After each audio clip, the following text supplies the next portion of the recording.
So this is going to be a bit off the cuff, but I thought I would take the time today to discuss achievements and, how as a player you can ultimately use the achievements of others to your advantage.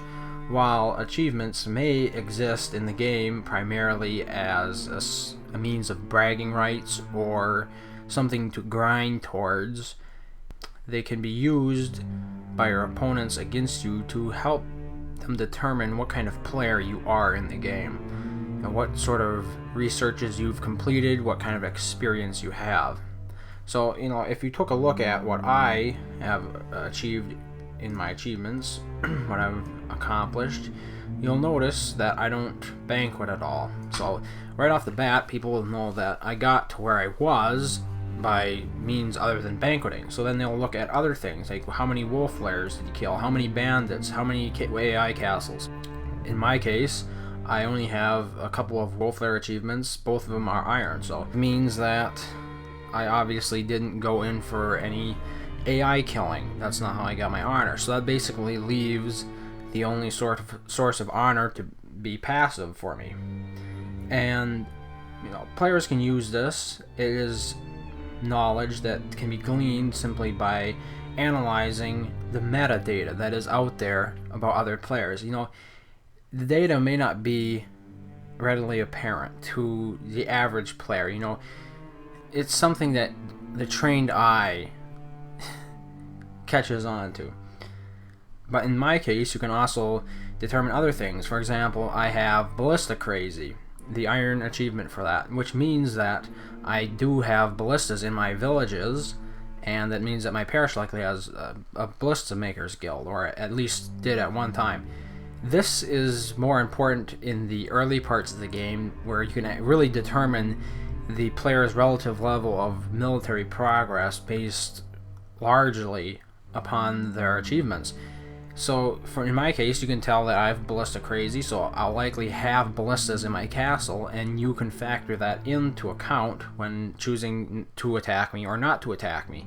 And the same goes for players who don't have such an achievement. It says something about them. For example, you have the governor here. Now, he's an enemy of my house, and if we look at his achievements, you'll notice that there is no ballista achievement, not even iron.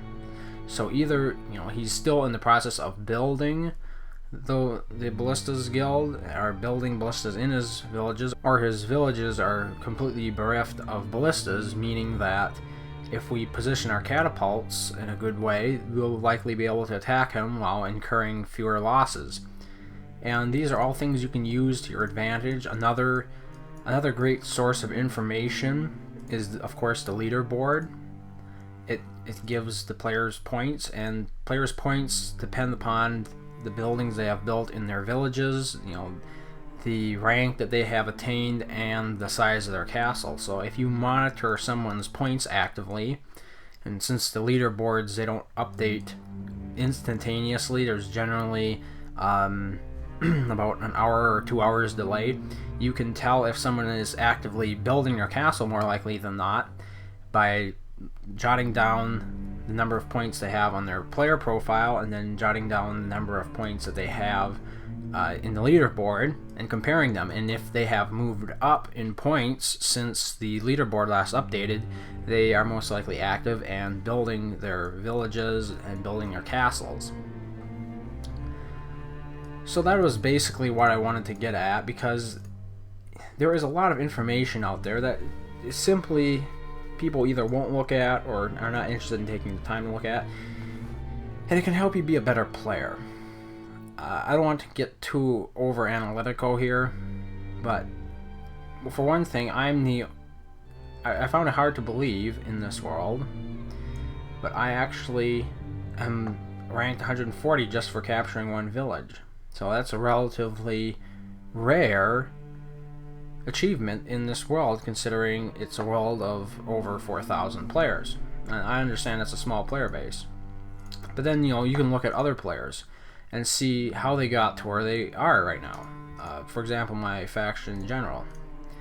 As you can see right off the bat, two diamond banquet achievements. So obviously there was a lot of banqueting going on. Only a gold stockbroker achievement. Now I have that, and I haven't really sold much, so he's probably not playing all that many production cards to sell. If he's playing production cards, most of it's going into his armies.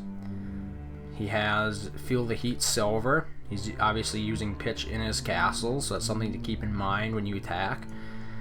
He has Killing Pits, but you'll notice there are no Ballista Crazy achievements, so he doesn't have ballistas in his parish. He has the Diplomat achievement, which means that obviously he has some monks. He may not be able to interdict himself, but he at least researched up to that level, and more likely than not he did actually research interdiction or Eucharist to give himself the ability to interdict.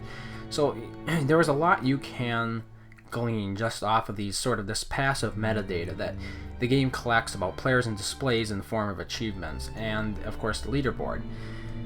And I think it's vital that to be a good player you need to be able to analyze pretty much all facets of a situation that you're thrust into, because if you can't, or if you don't, it comes off, you will do worse as a player, definitely, for that, because there are people out there who will be analyzing your play style and your build, and they'll use that to their advantage. So if you're not doing the same, it's going to really just put you at a disadvantage.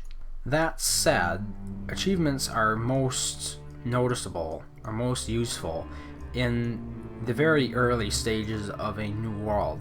Once players have developed a bit, they become more rounded and less targeted to a certain play style, because eventually everybody completes all the same researches and they basically have access to all the same technologies, which means that their achievements generally level out, and everybody except for very specific areas of the game, like somebody might go in for a lot of AI killing, otherwise everybody generally has the same sort of achievements. So you can't glean the depth of information later in the game based on the player's achievements alone. But of course the leaderboard will help you, and in the early game especially, that's when a lot of deciding wars are fought. Alliances are made very early on in the age, and if you're first to the punch on that, it can help you out a lot. Hopefully you found this informative. Thank you for watching. Stronghold Kingdoms. The battle has just begun.